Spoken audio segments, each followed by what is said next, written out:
चंद्रबाबू नायडू संकट में प्रोजेक्ट लेकर भी मोदी से नाराज हो गए। गजब की लीला है भैया। भारी भरकम खजाना मिला है, तमिलनाडु से प्रोजेक्ट उठा करके डिफेंस का वहां पहुंच गया। लाखों करोड़ रुपए आप पाएंगे प्रोजेक्ट पर। और सरकार जानती है कि आंध्रा की जमीन जो है उस प्रोजेक्ट के लिए सही नहीं है, उसके प्रोजेक्ट के मुताबिक नहीं है। इस चीज को जब टीआरबी राजा पूर्व मंत्री हैं, उन्होंने कहा कि जिस बात का डर था वही हुआ।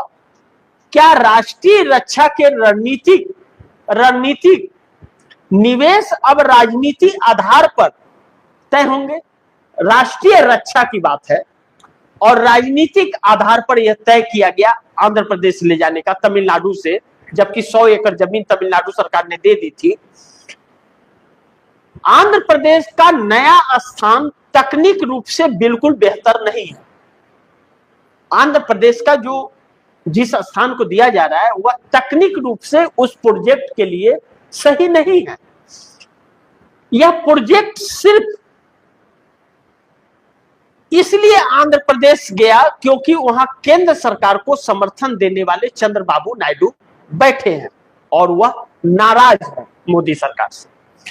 मोदी सरकार से 7-8 महीने से चंद्रबाबू नायडू की तनातनी चल रही थी और तनातनी के बीच में चंद्रबाबू नायडू केंद्र सरकार में हिस्सेदारी चाहते थे। अब इस प्रोजेक्ट के जरिए उन्हें खुश करने की कोशिश की गई, दे दिया गया। रक्षा मंत्री राजनाथ सिंह जाकर के उसका उद्घाटन भी करके आ गए। फिर भी चंद्रबाबू नायडू कि हमको भागीदारी हिस्सा चाहिए ही चाहिए। कहां? तो केंद्र में। अब ऐसे में केंद्र में मोदी सरकार इसलिए नहीं बैठाना चाहती कि केंद्र का कोई भी ऐसा हिस्सा अगर उनको दे देगी तो सारा पोल सरकार का खुल जाएगा, असलियत सामने आ जाएगा और वह उन्हें किसी भी कीमत पर नहीं देंगे। और चंद्रबाबू नायडू झुकने के लिए मोदी के सामने झुकने को बिल्कुल तैयार ही नहीं है, अब मानने को भी तैयार नहीं है। कह रहे हैं हमें तो चाहिए, यानी कि मालामाल हो भी गए, प्रोजेक्ट भी पा गए और नाराजगी भी उनकी बढ़ चढ़ करके चल रही है। अब चंद्रबाबू नायडू मानेंगे नहीं मानेंगे यह वक्त बताएगा।